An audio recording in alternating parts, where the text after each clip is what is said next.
Un mois après la répression brutale des manifestations pacifiques des 5, 6, 26, 27 et 28 juin à Lomé, un collectif de ces avocats africains, membres du groupe d'intervention judiciaire SOS Torture en Afrique, GIJ, a annoncé, mercredi, l'ouverture de poursuites judiciaires nationales et internationales contre les responsables présumés d'actes de torture, d'arrestations arbitraires et de traitements inhumains. Le Togo ne saurait aspirer à jouer un rôle central de médiateur sur le continent tout en fermant les yeux sur la torture perpétrée sur son territoire, ont-ils affirmé dans une déclaration ferme transmise à la presse. Le GIJ, une initiative du collectif des associations contre l'impunité au Togo, CACI, et de l'Organisation mondiale contre la torture, OMCT, accuse les autorités togolaises d'avoir mobilisé illégalement l'armée et des unités spéciales telles que la brigade anti-gang, l'USI, la BAC ou encore le GIPN pour réprimer des manifestations largement pacifiques dans des quartiers ciblés de la capitale,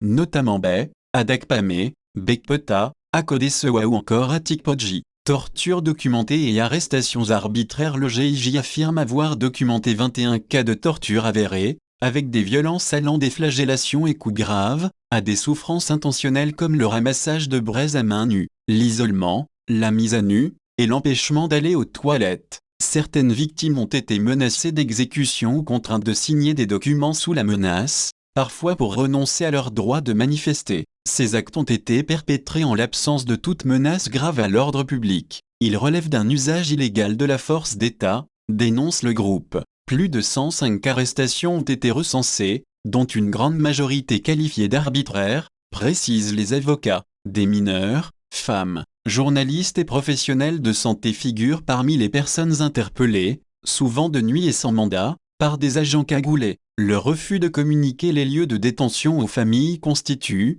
au regard de la jurisprudence du Comité contre les disparitions forcées, des disparitions forcées de courte durée, insiste le GIJ. Des morts dans la lagune et le 4e lac. Le rapport met également en lumière des cas de morts suspectes. Le 26 juin, à Bay, 3 jeunes non armés, poursuivis par les forces de sécurité, ont sauté dans la lagune. 2 d'entre eux ont été retrouvés morts, le 3e aurait été abattu selon des témoins. Ces faits soulèvent de sérieuses préoccupations quant à de possibles violations du droit à la vie à cause d'une mise en danger délibérée, notent les signataires. Le lendemain, les corps de 2 frères ont été repêchés dans le 4e lac, en pleine période de manifestation, renforçant les soupçons de dérive sécuritaire. Des preuves médicales accablantes des certificats médicaux confirment les lésions graves infligées aux détenus, dont des traumatismes crâniens, oculaires et psychiques. Plusieurs actes de torture auraient eu lieu dans les locaux de la brigade anti-gang de Djidjolé. La torture se nourrit de l'impunité.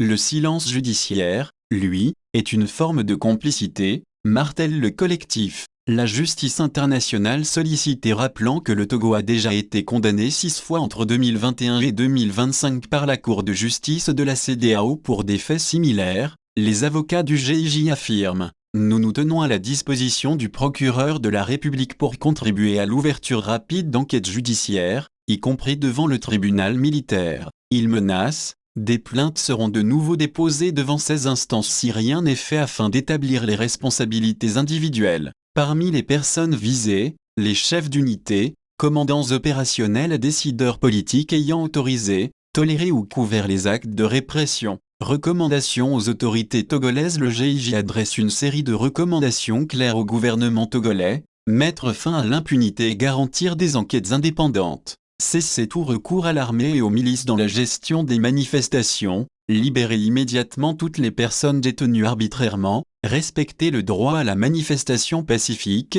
garanti par la Constitution togolaise, garantir la justice et la réparation pour les victimes, prendre en charge les citoyens blessés dans un esprit d'apaisement national. Une mobilisation continentale. Les signataires de cette déclaration sont issus de 13 pays africains, Tchad, Côte d'Ivoire, Algérie, RDC, Cameroun, Tunisie, Burkina Faso, Bénin, Niger, Burundi, Congo et Togo. Ils affirment que ce combat n'est pas uniquement togolais mais reflète un engagement africain commun contre la torture et pour la justice. Il est temps que la justice prenne le relais là où l'impunité a trop longtemps prévalu, conclut la déclaration. Voici la liste des avocats du groupe d'intervention judiciaire SOS Torture en Afrique, GIJ, Maître Djerandi Laguerre-Dionro, bâtonnier de l'Ordre des avocats du Tchad. Maître Amazoin Ferdinand, collectif des associations contre l'impunité au Togo. Cassie, Togo. Maître Amegan Claude, collectif des associations contre l'impunité au Togo.